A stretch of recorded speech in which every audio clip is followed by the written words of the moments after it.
Good evening, ladies and gentlemen. How are we getting on? Welcome to a brand new Starfield video. So I thought today we'd have a little chat about Shattered Space now that it is out, and what's changed in Starfield over the last year or so, and whether or not you should maybe check out the new expansion, or return to the game, or pick the game up in the first time if you haven't done already. So, yeah, Starfield has come quite a long way over the last year or so. There's been some really cool additions. The game gets a bit of stick out there in a number of ways. Some deserved, some less deserved, some complete rubbish, as per usual. There's definitely a discrepancy between the initial reviews and some of the responses afterwards. So, yeah, there's a lot of weirdness out there, but I definitely enjoyed the game. I think if you have played the game, if you already have Shattered Space, it's definitely worth jumping in and checking it out, because this is a more focused, curated, hand-built experience than perhaps some elements of the game are, the base game that being. And yeah, it looks really interesting. Last night on stream we got to have a look at just the intro quest, because there was a little bit of setup, so we got through that and it was cool, and we arrived in Delta City, and tonight we'll be diving back in and exploring more, so I'm looking forward to that. But the first intro quest was good. The premise was interesting, the setting was quite cool. It used a lot of the zero-gravity mechanics that we haven't really used very much before. They're spaced throughout the game, but not overly used, so that's kind of cool. And I got to look at some of the new weapons. Didn't try them out because my character's spec'd in a different direction. It is what it is. But they do look quite cool. There's some new outfits I got to check out. Definitely went straight for one of those, because that's definitely cool. And there's some new spacesuits as well. Got to see one of those, I think, which was actually the least exciting new thing we found, but still kind of cool in and of itself. So yeah, there's some nice new stuff there, and I'm looking forward to diving in and seeing more. So if you have access to this, it's definitely worth checking out. Basically, Starfield launched with 3 different versions available, and I think that's still the case. So you've got the Standard Edition, the Premium Edition, and the Constellation Edition. The Constellation Edition is the Collector's Edition. The Standard Edition just has the base game. If you have either the Premium or Constellation Editions, you will already have Shattered Space. It's included in that edition of the game, so you just have to download and install it. So yeah, if you've got all of that, you might as well. It's definitely worth jumping into. If you only have the base game, well, if you haven't played it, then you might want to think about picking it up, or maybe play the base game and then pick this up later. If you're debating whether or not to jump back in, you can buy an upgrade to that through whichever storefront, Steam or whatever, or Xbox if you like. For Game Pass players, incidentally, you can play Starfield on Game Pass. It only includes the Standard Edition, so Shattered Space is not in that. You would have to get the upgrade. But that's the situation with that. Yeah, in terms of what's changed over the last year, it's quite a lot. There's been, as I said, quite a lot of negativity out there around Starfield, which a lot of it is undeserved. Some of it isn't, but some of it is. I think it's... Well, I would encourage you to ignore a lot of the reviews and the commentary out there, because there's a lot of people talking a lot of rubbish. But some of the criticism is valid. A lot of the worlds are empty and barren, which is, somewhat realistic, but granted, not the most exciting thing to explore. On the other hand, you want to avoid that, that's not your thing, then don't go exploring abandoned worlds. Focus on the ones where the quests send you, and the more handcrafted areas, like the capital worlds, and yeah, follow through the main quest lines, or the faction quest lines, or side quests, because there are piles and piles of all of those things, and they focus on the more specific areas. So they'll give you a flavour of some of these quieter areas as well, but as I say, they focus on more organised spots, so you kind of get the best of both worlds that way, if that's what you want to do. With the outpost building thing, it's a little underwhelming, but if you want to dive into that, you absolutely can, and it's a good occasion to go and explore. But if that's not your thing, you don't have to. You can buy player houses, so apartments, and you get them through quest lines and stuff like that, or outright houses and set those up as your base. Or you can ignore it altogether and you can go down the starship route. Starship building is really cool. Takes a little bit of getting your head around, but once you've got the hang of it, you can do some really cool stuff. In fact, there's an interesting little update in this update that comes with Shattered Space that is related to that. And you can set up your spaceship as your home base, which makes a lot of sense to do, because you'll be moving around a lot and keep coming back to your ship. So you might as well build it up to be your mobile home, basically. Or you can just use the Lodge, which is Constellation, the group that you're going to join. It's their home base. You can use that as your home base as well, because you'll have a bedroom, there's all the crafting stuff you need, there's storage in there. There's no problems there, so options are available. In terms of a lot of the points of interest on planets being randomly generated and repetitive, that's still true. Bethesda have added a lot of extra points of interest and variation to that, or a bunch of it anyway, since Starfield's initial launch over the updates they've put out through the last year. However, there is still an element of that repetition in there. But, as I say, if that bothers you, focus more on the quests and the storyline stuff and you'll be fine. Speaking of storyline, there are some people out there who want to constantly trash on Starfield's storyline. They're talking crap, is the short answer. Completely disregard that. It's not the most groundbreaking story ever written, granted, but it's fine. It's a solid story. It introduces the new setting, the new IP, which, this is starting from scratch, so there's a lot to introduce. And introduces mechanics and builds that up. And it has some decent sort of elements to it. So, yeah, not groundbreaking, but it's fine. And when you consider the rest of the package, there's a lot of fun gameplay in there. There's some interesting characters, there's some interesting groups to interact with, that sort of thing. Some interesting history that they've written for it as well. Then I think it's pretty decent. And a lot of the negativity is just Bethesda bashing for the sake of it. And, some people get off on that. And it's not really big and it ain't really clever. So it is what it is. Criticise what needs criticising, don't talk crap. That would be my opinion. Anyway, moving on before I go on to a bit of a rant. I quite enjoyed this new update. Stuff that's been added over the last year has got some really, really cool features, and the Shattered Space expansion adds a new cool focus location and quest line and a couple of other new bits as well that are quite cool. So let's jump into what they've actually talked about here on their website. And we'll scroll down a little bit. We've got a little look at Varan Kai there, and the city of Dazra. It's very, very cool, that. So, the first major expansion is here, and you visit the homeworld of House Varun for the first time. So yeah, basically, House Varun's homeworld and system are hidden from the rest of the settled systems. They don't appear on star maps. They keep that location a closely guarded secret for reasons that you can find out through playing. And, you are able to get within that shroud of secrecy and find yourself at Varan Kai and Dazra City, the home and capital of House Varun, and there's a situation there. Basically, everything has gone to hell in a handcart due to an experiment gone very, very, very wrong, and that's the situation you arrive into, and it is pretty cool. The situation, the planet is very, very unique. The colours, you can see it up here, actually. You get the vibe for the colours of being quite remarkable.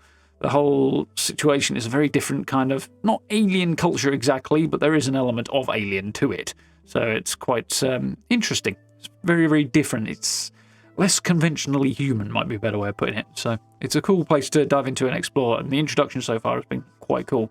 And I'm hoping some of the more iffy role-playing elements around being a House Varun worshipper as a player might be kind of offset and rebalanced and kind of somewhat fixed by this update. And first impressions, it looks like that might be the case, because there's some issues with if you decide to be a worshipper of the Great Serpent, you're still not actually part of the faction. And there's a kind of discrepancy there that is a little frustrating in the base game. This looks like it's probably going to offset a chunk of that and correct that issue in places, which we'll find out in coming sessions, but looks cool so far. So, we have the global release times, which is yesterday. It's already out. Accessing and starting Shattered Space. If you want to dive into the new content, useful bit of information here, you are recommended to be above level 35. You don't have to be, but it's recommended. And one of the awesome things that they've done over the last year is really break down and allow you to modify the difficulty settings so you can customize that in the gameplay settings, really dive into it and make it your own experience. So you can play around with that, make it harder, make it easier, whatever you like. However, to actually engage with the content, there's a few things you need to do first. You need to create a character, obviously, and get into the game and get through the introductory couple of quests that get you to meeting Constellation. So it's called One Small Step, I think. The quest line that leads you out of the introductory situation. You meet Constellation, you get to the lodge, and you join the group. And that's where the game proper opens up. Because prior to that, you're really limited in where you can go as it introduces you to the situation. But once it opens up like that, then the next time you jump to a system that is not a core story system, basically there's certain places that are capital city systems, faction capitals, and a few other places that are major story locations, like, without dropping any major spoilers for anybody who's new, the Sol system, our home system in real life, is obviously it figures. Those places won't trigger Shattered Space, but if you go somewhere else, then Shattered Space will trigger. You'll find the Oracle, which is a space station that is your way into the quest line, appears. There'll be a distress signal, and you can then proceed down the quest line for Shattered Space if you want to. So yeah, you just need to complete those introductory quests and then go to a non-major story location or system. Fairly simple, really. It does mean the starting point is basically randomized, depending on where you happen to go at the appropriate point in time. In my case, it was way off across the settled systems because it popped up while I was doing something else. But for others, it might be a little closer to home, or one of the major locations, so it'll move around.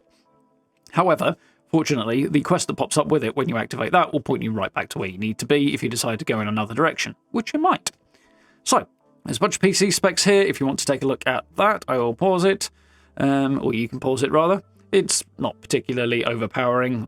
So, no better time to play. This is a little conversation about a bunch of the stuff they have added since launch. So, one of the most recent ones is the Rev 8 land vehicle. This was a much requested feature. Yeah, it's a all-terrain, roll cage built open buggy, basically. Space buggy of sorts, which you can customize and will appear beside your ship. Then you just hop in and drive around. It'll allow you to cover ground on planets much more quickly. Driving around is quite good fun. It's not as fast as it might. It could have felt faster, I think is what I'm getting at. But it's practical. You can jump in to get over objects and obstacles, and you can boost to go a bit faster. And it has a turret on it that you can upgrade your skills and do more damage with if you want to fight from the back of the Rev 8. And unsurprisingly, there are a ton of mods for it already, and within like hours there were, which is quite cool. Whole bunch of different display settings depending on how you want to play the game. That's always nice. Improved maps. This was a useful feature. Surface maps were not particularly helpful when you landed either on a planet or even when you're walking around cities when the game first launched, and it was a hotly requested feature for Bethesda to update that. They've basically now got the surface map with a shrunk down version of everything you can see, so you can see individual buildings, your ship is there visibly, and the shape and configuration that you've made it. And there's lots more markers and points of interest, and it's actually kind of useful now, so that's great. Creations, so that's mods, basically. Mods are officially supported now. You can develop them using tools provided by Bethesda, rather than just sort of cobbling something together yourself through more difficult means. They are available for PC players via the Nexus and via Bethesda's website and the in-game inbuilt creation system. And if you're on console, on Xbox, you can go to Bethesda's website, find the mods you want, download them onto your Xbox. So yeah, it's all built into the game, it's included, and it's properly supported, which is cool. There's a number of new gameplay options. We touched on this before. There's a ton of stuff for adjusting your difficulty. You can increase or decrease carry weights. You can make enemies more dangerous, less dangerous, make yourself more powerful, less powerful. You can add some survival mechanics as well. I don't know if there's a sleep requirement in there off the top of my head, but there are food and drink requirements. It's not as immersive as it could be. There's definitely room to smooth that out on Bethesda's part, but it's a function you can have, and it makes eating and drinking more useful than just buffing your character. It's something you need to do to not be handicapped, basically, by not having appropriate food buffs. So yeah, not amazing, but particularly the difficulty options, those are really, really good to customize, so you can have the experience you want a little bit more, which is cool. The bounty scanning system is fun. You can join the Trackers Alliance and basically do bounty hunting and look for criminals who are hiding out in society and claim their bounties. And there are specific quests attached to this. The first one's included in the game in a previous update. Subsequent ones are coming out as, well, they're paid creations. So it's somewhere between paid mods and tiny DLC. But they are made by Bethesda and in-house, so mod isn't really the right word for them, but then neither is DLC because it's singular quests. Honestly, those are probably a bit overpriced, so I haven't engaged with it, but it's a thing you can look into if you want to. But it's cool that they're constantly adding little bits to it like that. Incidentally, they do have an ongoing plan to continue updating the game long term, so that's cool as well. And you've got melee weapon improvements and ammo crafting. So crafting ammo wasn't a thing, now it is. That's really handy. You can use some of your resources for that. And melee weapons were rather unuseful beyond the early game, to be honest, when it first launched, because they came in at one state, they did the damage they did, and that was it. Now you can improve the tier of them, much like with firearms. They can be either basic all the way up to legendary, and you can also improve the materials they're made out of and modify them and things like that, and make them do more damage and have different properties, like with guns. So they've expanded that as well, which is cool. So obviously Shattered Space is the big flagship with the current update, but alongside it, Bethesda have dropped a smaller update with a whole bunch of bug fixes and stuff like that. So we'll scroll through that quickly. It's not humongously exciting. If you want to pause and have a look, you absolutely can do, and I will link it down below for you so you can take a look at that as well. There's a couple of good bits and pieces in here that are perhaps worth mentioning vaguely. You've got some general fixes to performance and stuff like that. Number of loaded mods that you can have is increased. It was stuck, apparently, at 255. That should now be higher, so yay, more mods. That's always cool. And a few other bits and pieces as well. A couple of gameplay bits that are significant if they're directly affecting you, but they are also a bit situational. There's a whole load of quest stuff here. Now, this is worth stopping and having a look at yourself if there's anything that affects you. So far, Bethesda have had one major issue with the quest updates and bug fixes. If a quest is already in progress, which chances are if you've discovered a bug, that's probably going to be the case, the only way to make the fix actually take effect for you would be to go back and restart the quest, which obviously you can't do unless you're in a New Game Plus or starting a new character. I mean, New Game Plus is definitely worth exploring, so that's cool. They've really lent into that feature and made it way more interesting than most games actually do, so that's worth a look, actually. I'm normally a little bit about New Game Pluses, but in Starfield they've done something particularly interesting with it. So there is that. But, of course, the flip side is they can't just retroactively fix a quest in progress, partly because it impacts other quests further on down the line, partly because of the number of possible permutations that all of this implies. Resetting things cause all manner of knock-on effects. Any Fallout 76 fans will be well aware of how that goes sometimes. So yeah, you'd have to wait until your next run-through or load an earlier save, which may be doable, or it may very much not be doable, depending on how timing goes with that sort of thing and how far you might have to go back. So that is a whole thing to be aware of. Bethesda are probably still looking into this. They haven't said anything in a while, but yeah, it's quite the issue, and stumbling block, I think would be a good word. So that's a bit unfortunate, but yeah, obviously once you get to a New Game Plus, you're starting over effectively, and then bug fixes to quests can be sort of taken advantage of, I suppose. So that's worth a mention. So there's a whole load of location stuff, and that's basically visuals and the occasional bit of collision stuff.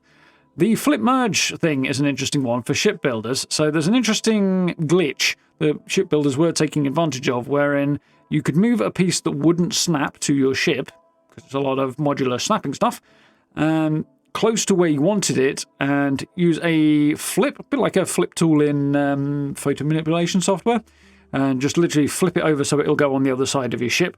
If it's, I don't know, a wing that is designed for the port side, you flip it, it'll snap to the starboard side, you know. And you could use that as a way of bypassing collision to a certain extent and allow things to snap where they're not supposed to. Bethesda patched that out a while ago, and those who were particularly into shipbuilding were not very happy about this, unsurprisingly. They've now set it up so that you can go into the settings and re-enable the ability to do that as a supported feature, kind of, as opposed to taking advantage of a glitch, which is kind of cool. Hopefully that means some other knock-on effects of bypassing collision won't be such an issue. Performance things, who knows? But it's an optional thing. Of course, when you bypass collision in this way, it does mean you can end up with external pieces of your ship clipping into the interior, which might be the look you're going for, but might also stop you going down a corridor or something. So bear in mind if you're playing around with that sort of thing. But nonetheless, an interesting thing to talk about.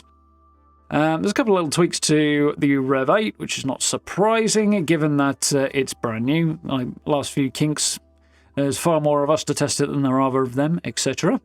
Whole load of UI stuff. Some of that's interesting, particularly if you're taking advantage of accessibility options. There's some stuff in here might be relevant for you, but otherwise it's just kind of little fixes here and there, and a couple of audio bits and pieces as well.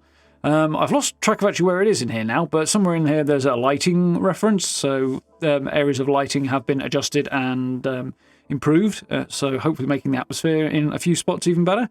I say even better because that is one thing that Bethesda have absolutely knocked out of the park with Starfield in particular, is that the lighting and the atmosphere and their environments are absolutely brilliant. My photographs folder on my computer is chock full of really cool pictures of really cool environments in particular, because there's just so many cool spots.